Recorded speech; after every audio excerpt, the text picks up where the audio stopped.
All right, good morning, kids.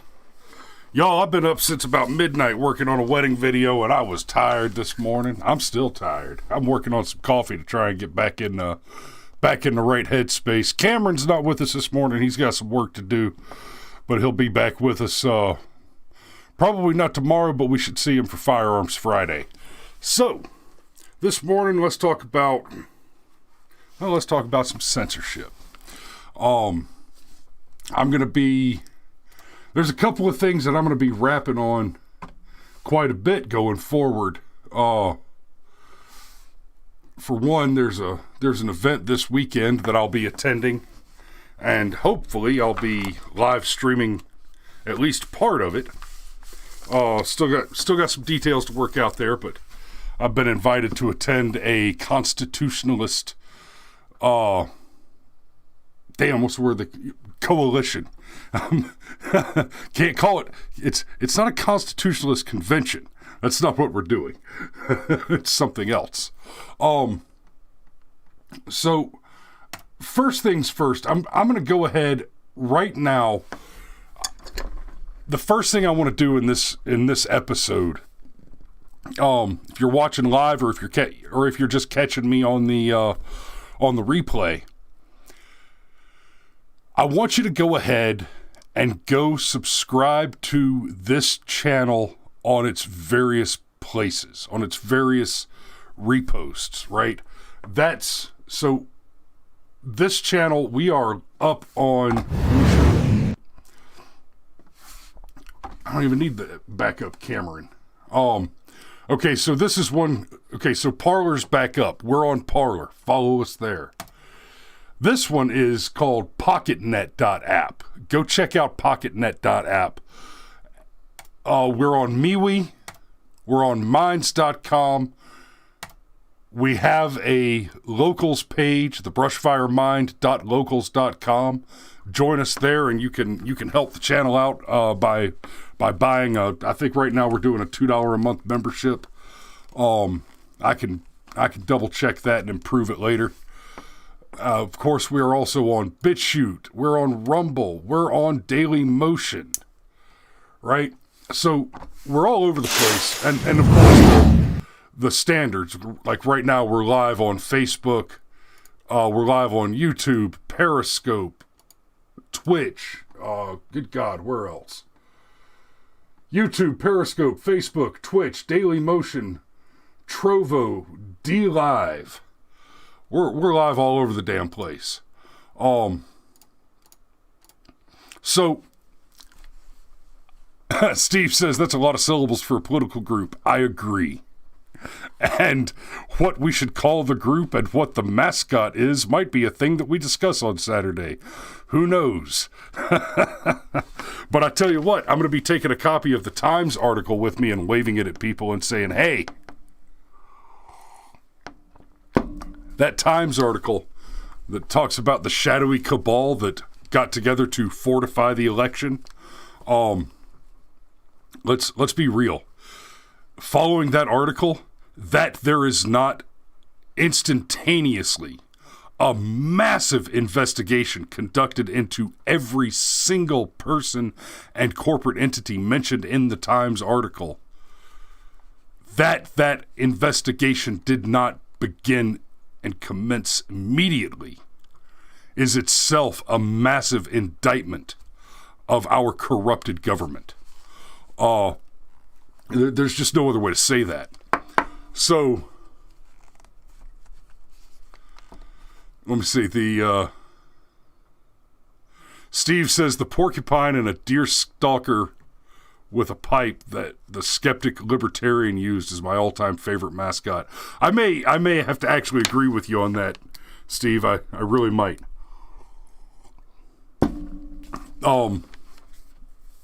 If it weren't for the obvious Soviet connotations, I would like to see the conservative coalition go for some version of a bear, but we might have to think like wolf or maybe even lion.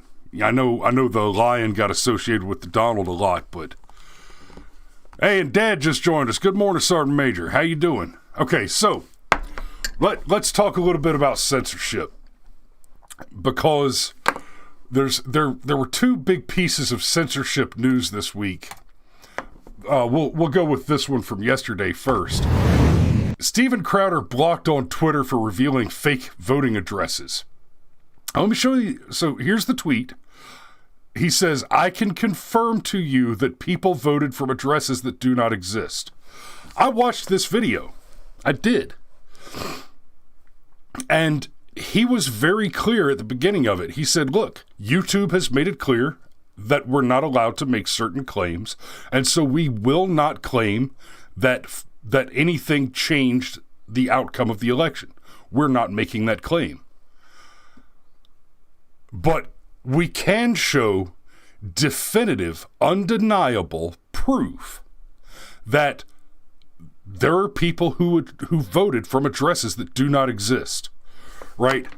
And right here, the Twitter marked it with, "This claim of election fraud is disputed, and this tweet can't be replied to, retweeted, or liked due to the risk of violence." This is a lie. This statement here, "This claim of election fraud is disputed." False. He made a very specific claim, the claim that people voted from addresses which do not exist. And there is nobody has disputed that claim, right? So Twitter is lying. When Twitter says this claim of election fraud is disputed, okay, by whom? Who is disputing this claim? To make the statement this claim is disputed, you must have someone who is disputing the claim. And I'd like to see that. I'd like to see someone put forward that dispute, because what Crowder did is he sent some of his guys to physically go to the addresses that people voted from and show, most of them were either, the addresses were things like abandoned warehouses. One of them was literally the underside of an overpass. Like the guy had to park in the middle of the freeway and get out. And for each address that they made a specific claim about, they have video of the location with GPS data marking it, holding up a current newspaper with the date on it, and showing this is the address. For several of them, it was, okay, here's house number 123 and house number 127, and there's no house number 125 in between them, but there is somebody who voted from house number 125 on, your street, Anytown, USA, whatever the address actually is. But they show very clearly that the address doesn't exist. Dad points out Stacey Abrams' sister acknowledged that when she ruled it was okay. Yes, that's another thing that needs to be looked at. Stacey Abrams, who has been investigated for voter fraud on multiple occasions with very specific claims of voter fraud. Her sister is the judge that decided there was no voter fraud. Now, if you don't smell a conflict of interest there, you don't have a nose. It's not complicated. So, now, let me just double check this before I make this claim. I'm going to pull up YouTube and search for it real quick.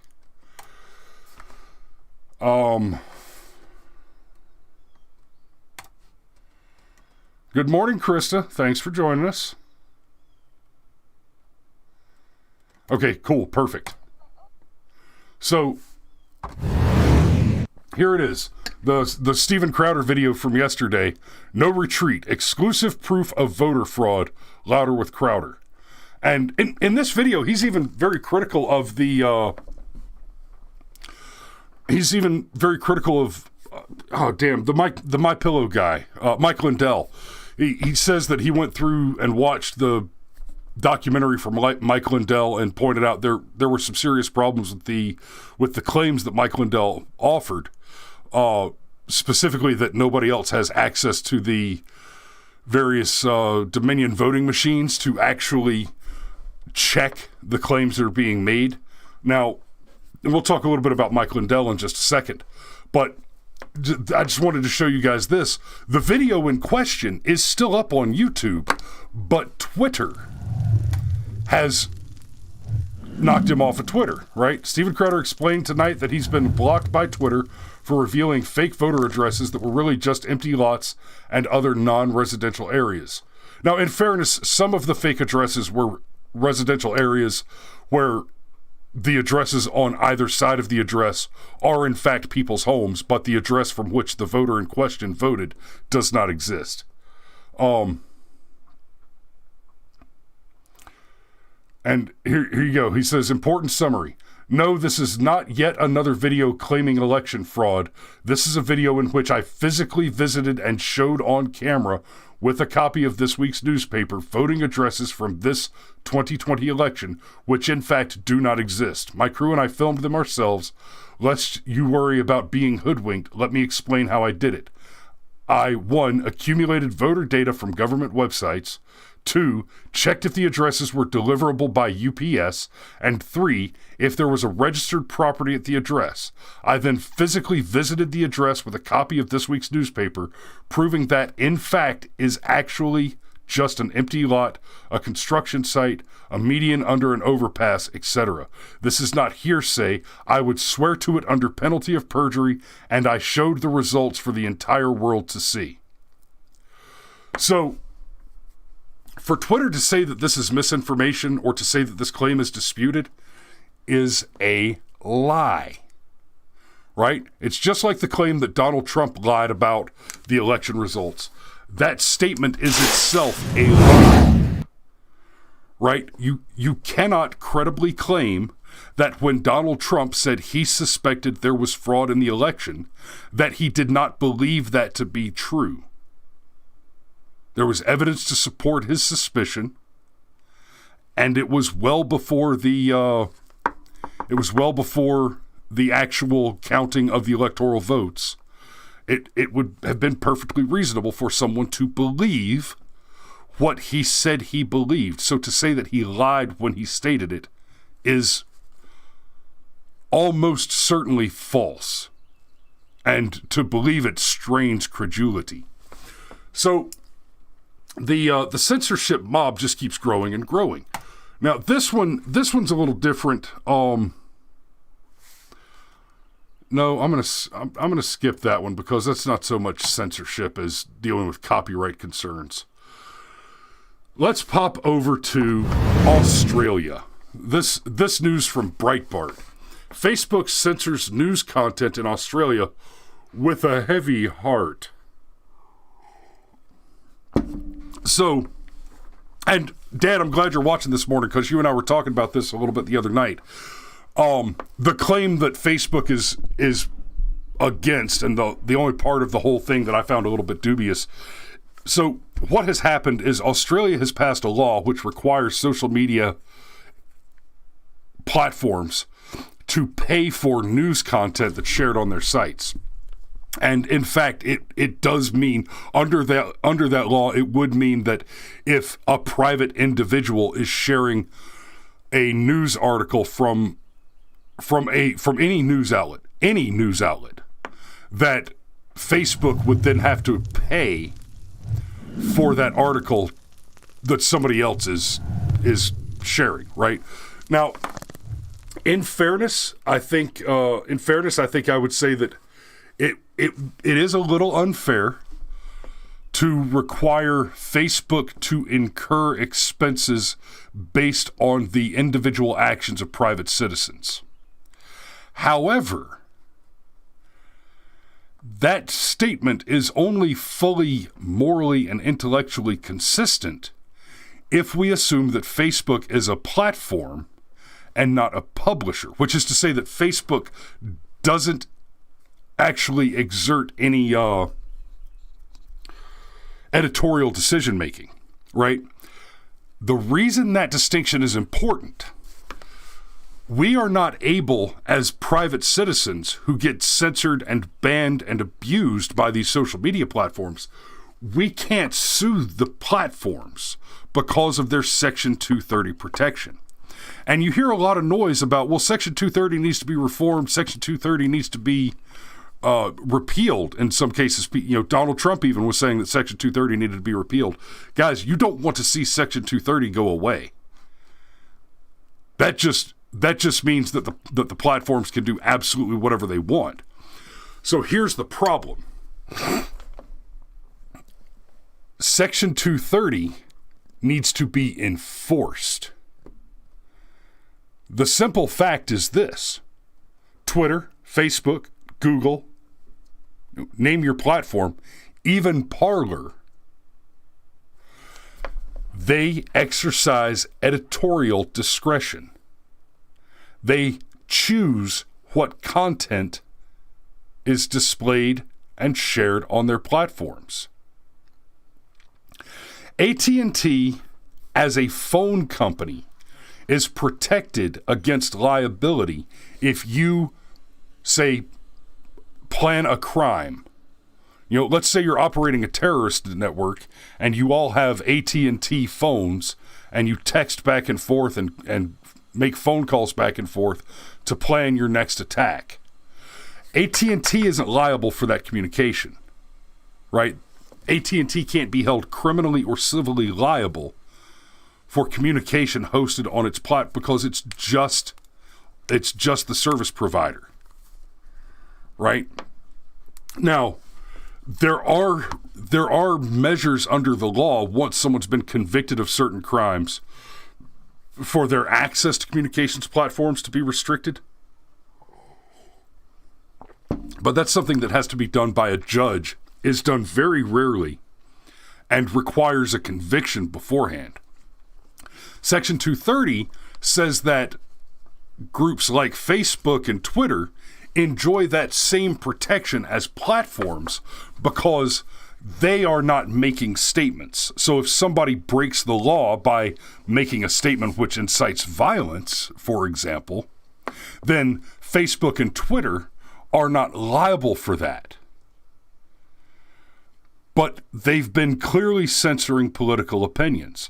And the reason you see things like this ridiculous claim here, right? Just go back to it real quick. This claim of election fraud is disputed and this tweet can't be replied to, retweeted, or liked due to a risk of violence. What risk of violence? You're a damn liar, Twitter. You're a damn liar. There is no risk of violence. And I say that advisedly. Please understand, the claim that I am making here is not that it's not possible for a person to see this claim made and then go out and commit violence as a result. I mean, obviously, you could see something as simple as, for example, Bernie Sanders telling everybody that the Republicans want to take your health care away and kill you and push grandma off the cliff. And the result is that a man picks up a rifle and goes and attempts to murder all the Republicans in Congress. Okay, so sure, that's a possibility. You could see, for example, Alexandria Ocasio-Cortez refer to the children in cages, the children who have been separated from their criminal parents, as any child would be separated from a criminal parent, right? They talk about the kids in cages thing. Brother, if you get pulled over by the cops because you're drunk driving and you've got your kids in the car with you, you're getting separated from your children. You're going to jail and they're going somewhere else. If you're very, very lucky, they're going to be with your spouse, but more likely, they're going to Child Protective Services.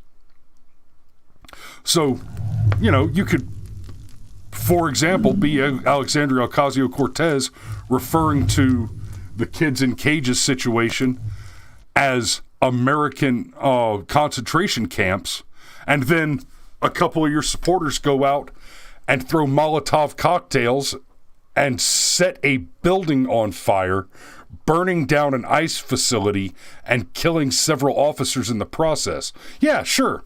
That's possible. But as a matter of legality, and we know this largely because Bernie Sanders and AOC are not in jail where they belong for completely separate reasons, or at least by their own standards. a call to violence as a matter of law, right? In order for it to be speech which is not protected on the grounds that it is a call for violence, that violence has to be imminent, probable, and credible, right? I'm sorry, and specific. So it can't be, you have to say, I want you have to say, hey, America, I want you to find John Doe at 123 Anytown, USA, and murder him now. It has to be something like that. A named person in proximity to the probable occurrence of the violence, the specific violent act named by the person making the call out, and the outcome is that the violence occurs, must be imminent and probable. Even the Black Panthers saying "kill Whitey" doesn't qualify as unprotected speech under the doctrines of violent speech. That's not calling for violence. Right? As we've seen on Twitter, even Palestine government officials calling for the extermination of Israel or death to America. That's not an incitement of violence sufficient to have them removed from Twitter. So for this to be called an incitement of violence is false, absolute fallacy. And so that means that what Twitter and Facebook are doing is they are selecting political speech based on their political bias and censoring it. So it's not that Section 230 needs to be reformed or repealed. It's that it needs to be enforced. It's an absolute travesty that lawyers are so damned expensive. Maybe what we need to be seeing are some class action lawsuits. You know, if you've ever been blocked or banned or had a video taken down by any of the platforms for any reason short of actually committing a crime, then we need to file massive class action lawsuits against all these platforms under their violations of Section 230. It is not that this law is not a bad law. It is an unenforced law or a badly enforced law. So what's happening in Australia goes to prove this a bit more. Now, like I said, Facebook doesn't want to pay every news outlet every time you share one of their articles. I think that's actually reasonable. But only if Facebook is a platform and not a publisher. Which is to say, Facebook, if Facebook is not willing to pay for those, then Facebook should not be allowed to profit from them either. Right? It's not like Facebook is going out into the junkyard and scraping up a bunch of old plates and making flower pots out of them and then going and selling them. Right? You're not a garbage collector who's turning around and upcycling old trash into shiny new rustic chic decor or some crap like that. No, you're taking someone else's property, intellectual property, and profiting off of it, right? So the thing that's going on with Facebook in Australia is Australia has capitulated to Facebook's demands, which is to say, Facebook has essentially blocked everybody in Australia. Not private citizens. Private citizens can still use social media normally, but the Australian government officials, Australian media, basically the entire communicative apparatus of the Australian culture, with the exception of its individual citizens, cannot use Facebook right now. And individual citizens can't share content from those in question either, which means that Facebook has decided, and essentially until somebody proves otherwise, proved that Facebook, the corporation, is more powerful than Australia, the sovereign nation.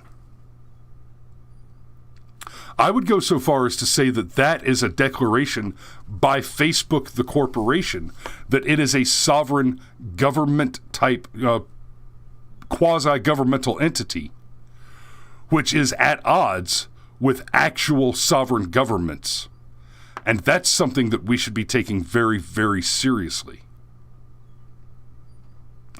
So, I'm going to keep talking about stuff like this on this show, and the likelihood is that that's going to get me thrown off of some things here and there.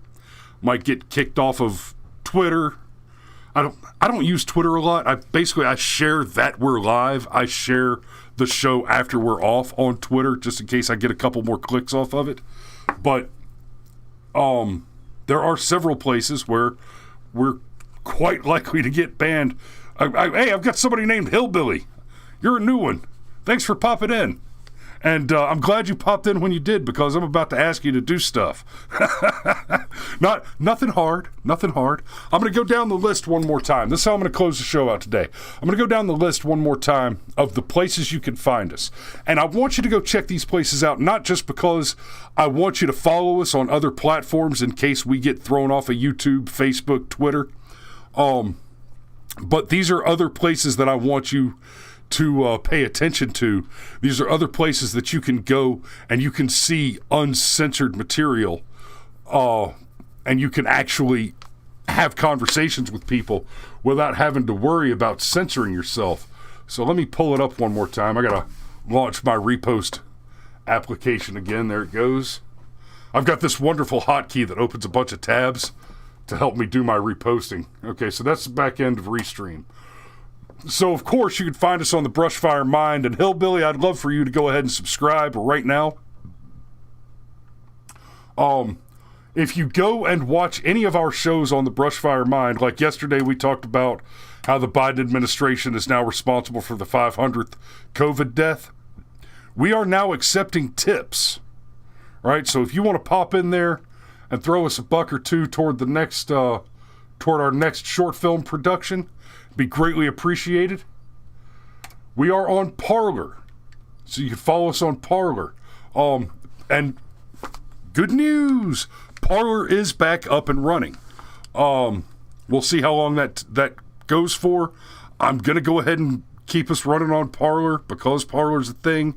I'm a little concerned about the future of Parler because they made some mistakes in the past and left themselves vulnerable, and now it seems like they're doing some business with the Russians. So I'd be a little careful about what you share there, because I don't know that you could trust their information security. But that doesn't make them an unusable platform. PocketNet.app. I want you guys to go check out PocketNet.app in particular. These guys,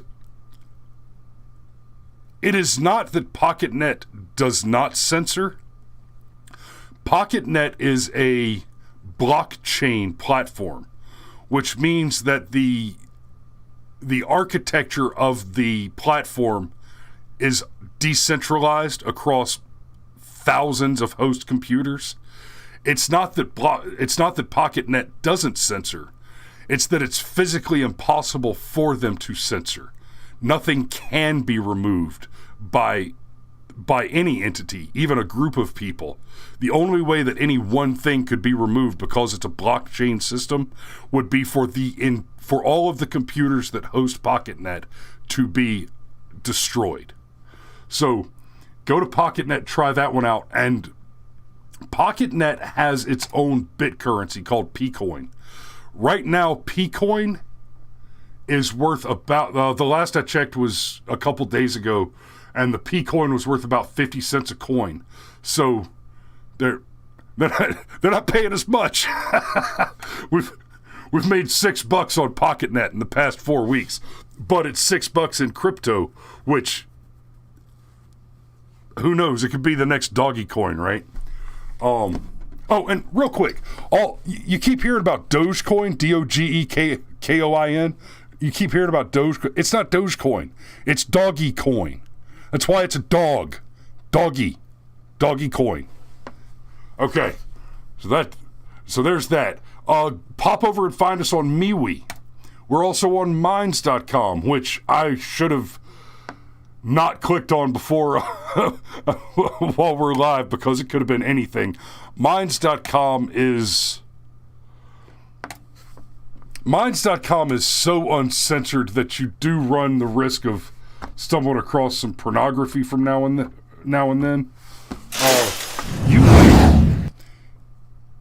Usually the closest you see to actual pornography on Minds will be, shall we say, tasteful nudes. Not sex acts.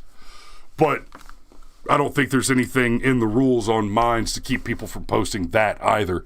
But they are pretty good about covering it with a not safe for work banner that you have to click on before you can see anything like that. So Minds.com is another good one. We're also on BitChute. We have a locals page, the brushfiremind.locals.com. We're on Daily Motion, Rumble, and shitload of other places. I'll put a comment under this video. I'll go ahead and construct a pinned comment under this video that links to all of our alternative channels. I want you guys to go and follow us there for so many reasons. Now, I just built a new live streaming kit for remotes. We'll be doing some remote shows with Just for Fun Radio in the near future. I will be live streaming things like Republican Party meetings and the Constitutionalist Coalition this Saturday. When I live stream that, I'll be going through Restream and live streaming to all the places that I normally live stream the show to. And as that builds, I will also be simultaneously live streaming to the platforms appropriate to the individual groups. So, like next Thursday, I'll have the Rockdale County GOP meeting live streaming live on the Brushfire Mind on YouTube, Facebook, and everywhere else, as well as probably on Polytech on their Facebook and YouTube channels. I'm not sure about that one yet. I've still got to talk to Alex about that one. But I'll go ahead and have it live streaming on the Rockdale County GOP Facebook page as well. So the idea will be that we have it live streaming in the maximum number of places, so that when you're talking about something like a Republican Party meeting, you have maximum available viewership, even if platforms start censoring us. So if you're following the Brushfire Mind everywhere you can follow it, and following the groups that will be restreaming for you everywhere you can follow them, then you make sure that the message gets out there and you have some version of the feed that you can share to your friends, and make sure that even if we can't build a big subscriber base that makes the channel money, we can make sure that the message gets out to the people that need to hear it. And we appreciate you guys watching. We love you. Y'all be safe out there, and we'll see you tomorrow.